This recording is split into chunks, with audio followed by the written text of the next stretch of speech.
سلام.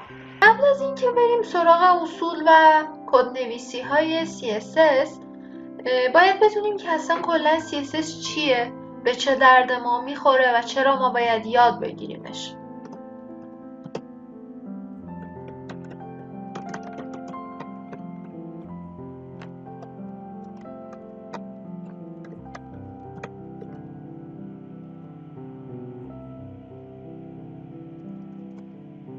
CSS مخفف کاسکیدینگ استایل شیته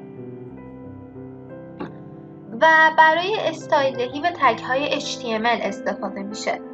ما وقتی از تگ های HTML استفاده میکنیم به صورت پیش‌فرض هیچ استایلی ندارن. یعنی تگ پی ما وقتی به صورت ساده استفاده بشه رنگش مشکیه، فونت و اندازش هم ثابته. ولی وقتی ما میخوایم مثلا تگ پی هرچی که داخلش نوشته شده به رنگ قرمز نشون داده بشه، داخل تگ H1 هرچی که نوشته شده به رنگ آبی نشون داده بشه و یا فونتش مثلا 60 پیکسل باشه، یا فرض کنید توی تگ H2 یه متن فارسی رو نوشتیم که میخوایم فونتش بی تیتر باشه. برای همه اینها ما باید از CSS استفاده کنیم و برای این باید CSS رو یاد بگیریم. استفاده از CSS خیلی آسونه و یه نوع از CSS رو هم قبلا تا حدودی باهاش آشنا شدیم. ما کلا 3 نوع CSS داریم: اینلاین، اینترنال و اکسترنال، که این جلسه نوع CSS های اینترنال و اینلاین رو میخونیم. بیایم یه مثال. وقتی میخوایم یه صفحه HTML ساده رو طراحی کنیم، تگ هامون رو شروع کنیم بنویسیم HTML/HTML body /body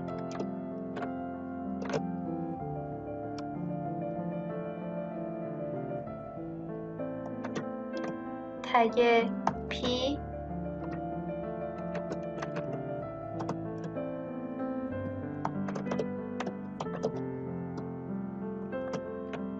H1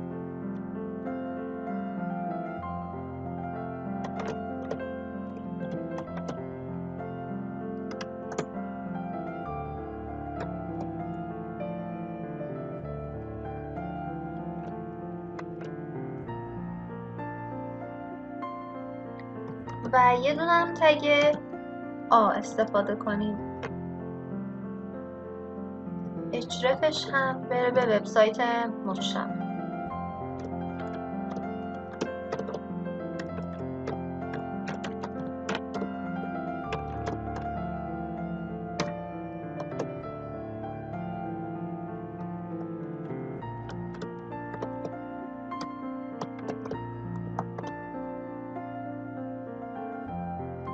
قبل از تگ بادی هم یه دونه تگ هد بذاریم. صفحمون دارای عنوان هم باشه. تایتل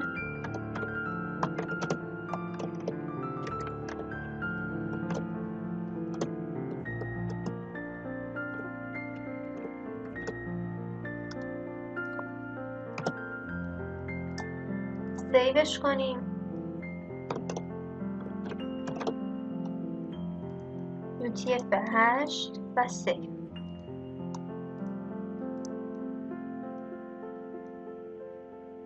خب همونطور که میبینین استایلی بهش اعمال نشده و همون پیش‌فرض‌های خود تگ هاست.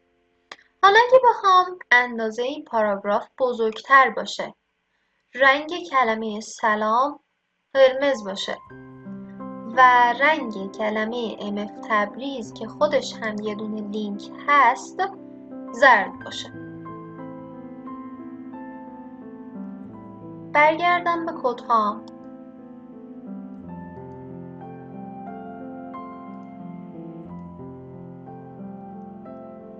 خب اینجا بیام بعد تگ پی که فاصله استایل مساوی داخل دابل کوتیشن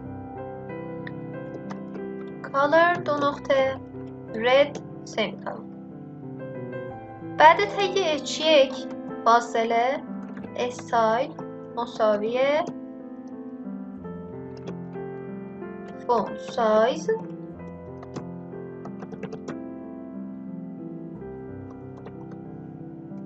80 پیکسل.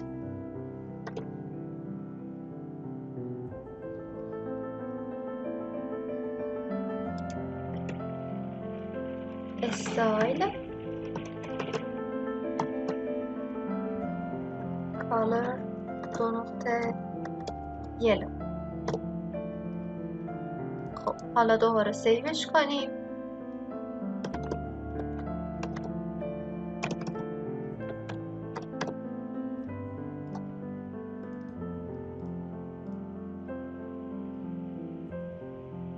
دقیقا همون استایل هایی که بهش اعمال کردیم نشون داده میشه. روی MF تبریزم کلیک کنیم میره وبسایت مجتمع فنی تبریز. خب این CSS مون که داخل همون تگ و در یک سطر نوشته میشه بهش میگن CSS اینلاین.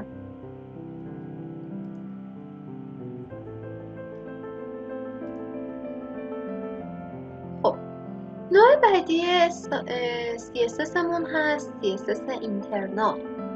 ببینیم این نوع CSS رو چطوری میشه نوشت. همون صفحه HTML مون رو داریم.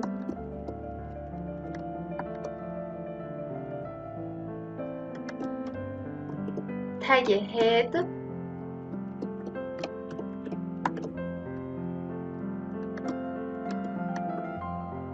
تایتل،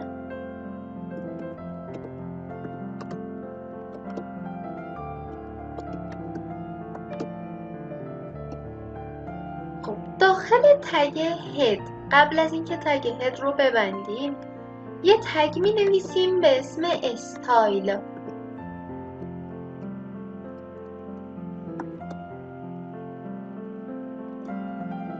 توی این تگ استایل ما هر تگی رو که بنویسیم، اسم هر تگی رو که بنویسیم کل استایل هامون بهش اعمال میشه.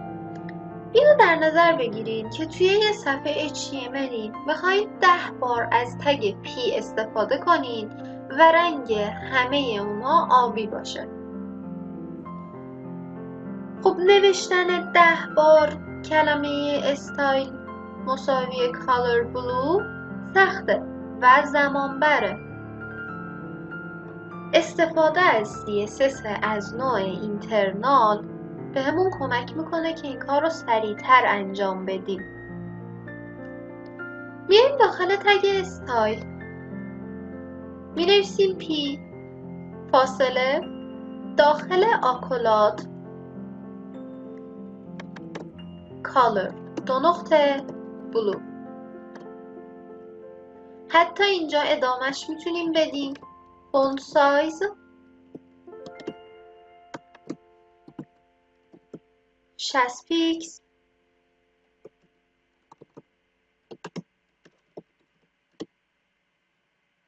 font family Vernon.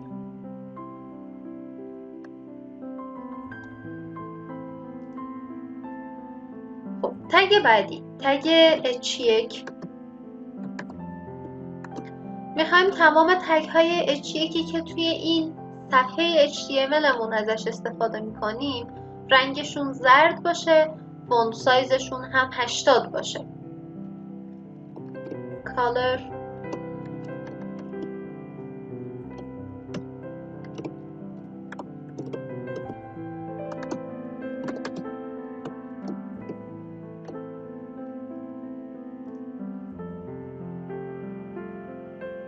و تگ آ.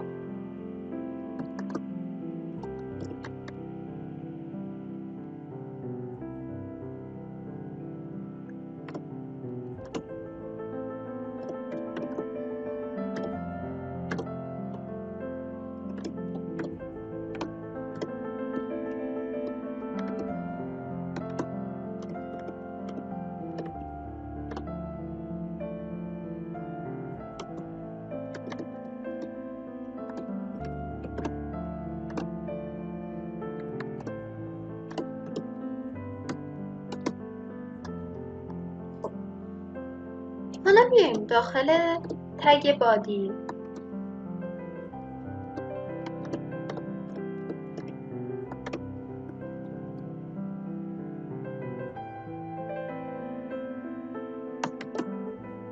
از این تگ هایی که اینجا براشون استایل نوشتیم استفاده کنیم. تگ P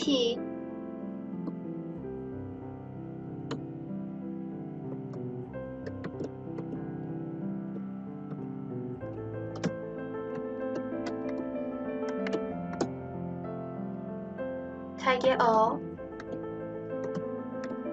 A href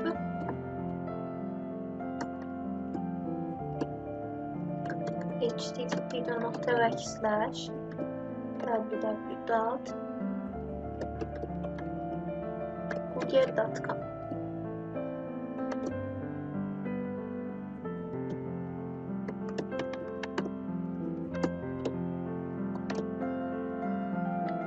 و تگ H1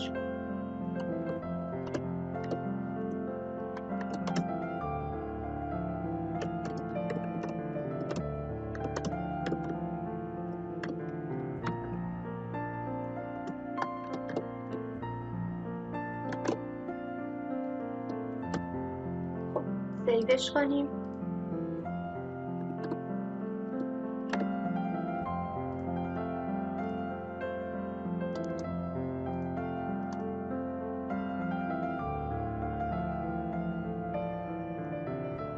خب اگه دقت کنید اینجا توی استایل تگ P نوشتیم رنگش آبی باشه، اندازه فونتش 60 باشه و فونت فامیلیش وردانا باشه. تگ A نوشتیم که رنگش سبز باشه، فونت فامیلی وردانا و فونت سایزش 120.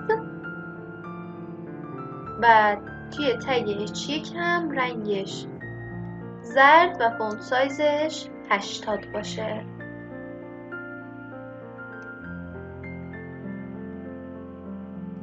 خب این نوع CSS مون هم CSS از نوع اینترنال شد.